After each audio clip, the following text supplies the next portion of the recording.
Recently, I've been playing Minecraft with some like-minded people, and on an older version of the game before the combat update. I already had my reasons for not liking new Minecraft, and this has only made my reasons stronger. This is a repeated pattern with many things I personally like. It's good, gets popular, then everything that made it good is changed or outright removed. Oftentimes, the new people to these forms of media will gaslight the original enjoyers into believing outright lies. I'm certain many of you have seen this. Go to my comments and you can see plenty of it. Non-stop, perpetual gaslighting. The great gaming gaslight. Any kind of criticism, legitimate or not, is shut down by some idiot that only got into media recently, saying, it was always like this, or, it's actually bad back then. You're just being nostalgic. This goes in hand with toxic positivity, in which, for whatever reason, soyed-out retards deem it necessary to silence criticism. But the gaslighting is what makes me particularly angry. It's already one thing for an idiot with a misinformed opinion stating it, and trying to argue it. It's another for someone actively trying to deceive you. If it's not just lying about the current state or past state of a game. It's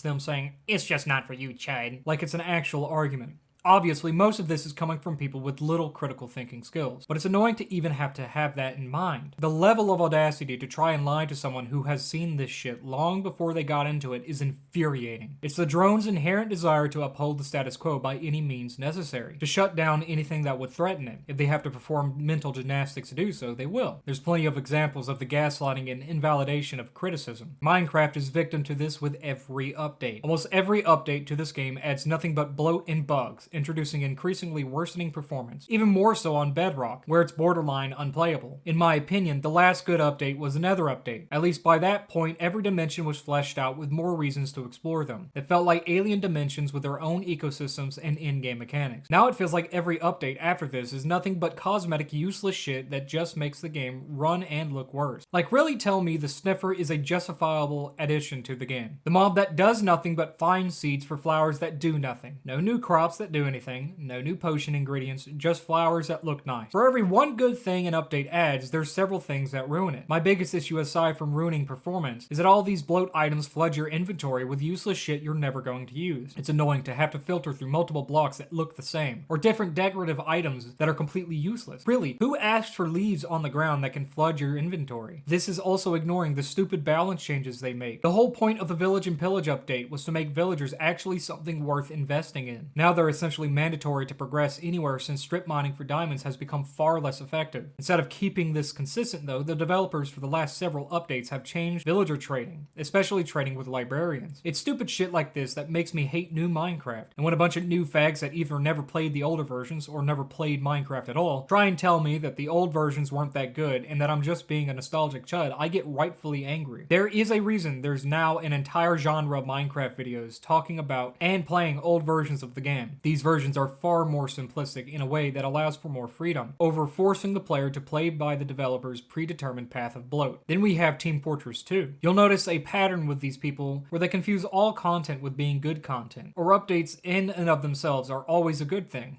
Similar to Minecraft, the holiday updates add nothing but bloat and useless cosmetic items that only hinder performance. At least with Team Fortress 2, you can sometimes get new maps, but most of them suck, run poorly, or don't function at all. Even if they are good, they are still bloating the map pool and further breaking the non-functional matchmaking system. Cosmetics just don't get an excuse, ignoring the fact 89% of the cosmetics are coming from one group. For every one good item, there's at least 3 that suck or look like something already in the game. Of course, new fags cope by saying that we should be glad they're still updating the game. They don't even realize that the person working on the game is a contractor, so it's not even Valve doing it. But they outright ignore the points made. This is very common for these people to just ignore complaints, or at best invalidate them if they acknowledge them at all. Chine, if we don't add new cosmetics and maps, the game will die! Then we get into the quick play argument. In my last video, I avoided the argument because the well is already poisoned. So focusing on quick play would have had the entire video ignored by people who hear quick play as some kind of dog whistle, and the comments flooded with them arguing in bad faith. These people genuinely did not play during quick play. They have no frame of reference aside from the memories from people that did, which means nothing since they're tribal retards online that believe anything their e-celeb of choice says. So since their soy chunkets r/tf2 slop troopers say quick play is actually le bad, they'll all believe it and defend that standpoint even when faced with evidence that proves them objectively wrong. Quick play wasn't actually that good, chud. You could have been put in random game mode, which is an outright lie because it would have fined games based on fucking maps you picked. The gaslighting of Team Fortress 2 is entirely new fags not knowing what the fuck they're talking about. Another thing they tend to lie about is a politically motivated bad actors purposefully hiding their flags and messages in what is supposed to be an apolitical game. Not only is this extremely disrespectful to the developers, but it shows where the priorities of these people are. Very often new fags will say this isn't happening, which you can clearly see it is, or that it's actually a good thing. Then we get into balancing and competitive. The new fags are so insistent that competitive players and e-celebs did not kill this game, and usually imply that they had no part in it at all. They outright ignore everything that led up to Meet Your Match. They ignore the fact Valve was consistently asking for input from competitive players, predominantly 6v6 players. They ignore the fact that Valve invited competitive players to their offices. They ignore the entire fucking point of the update that was Meet Your Match. The point being to make the game more competitive. Just think about that. If you genuinely believe that competitive TF2 players had no part in this, you're just outright lying. There's no way around it. You're lying. Sure, you can say no one asked for casual mode. Sure, you can say no one asked for Valve to nerf these weapons the way they did. Even with that in mind, you still have the fact it was ultimately the input of these competitive players that led to these items being made unusable. Hope all you want. This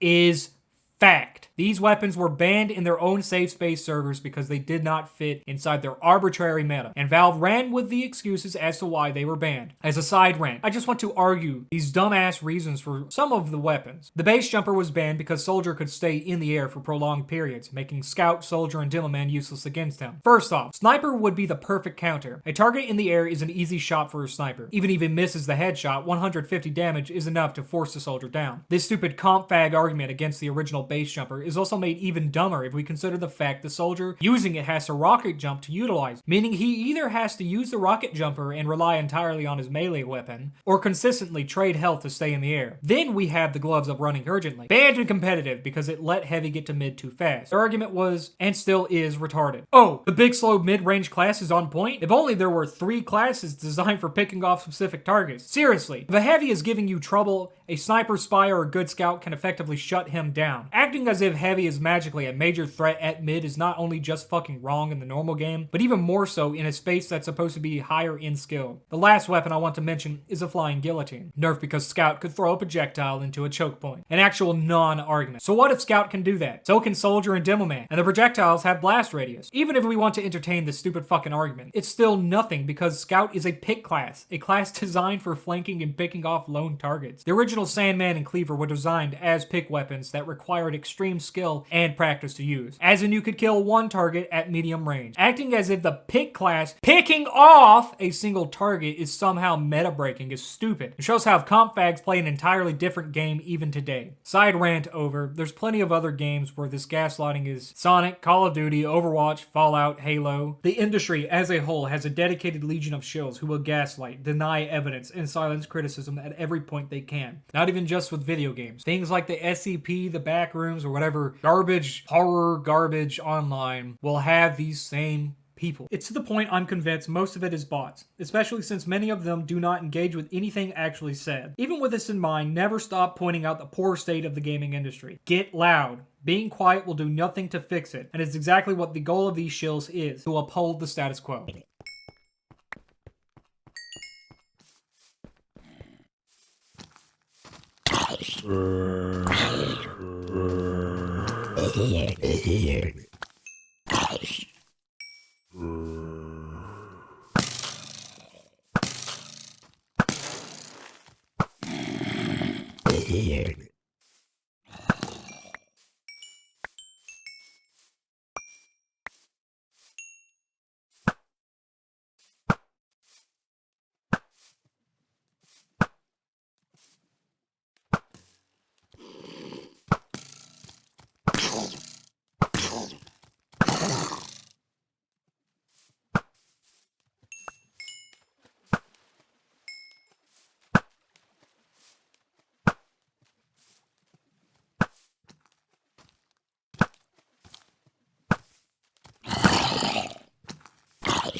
Now that was a very wholesome chumness of you, boy. I'm about to have to tell r/TF2 what a transphobic chud you're being right now. You stupid fucking chud.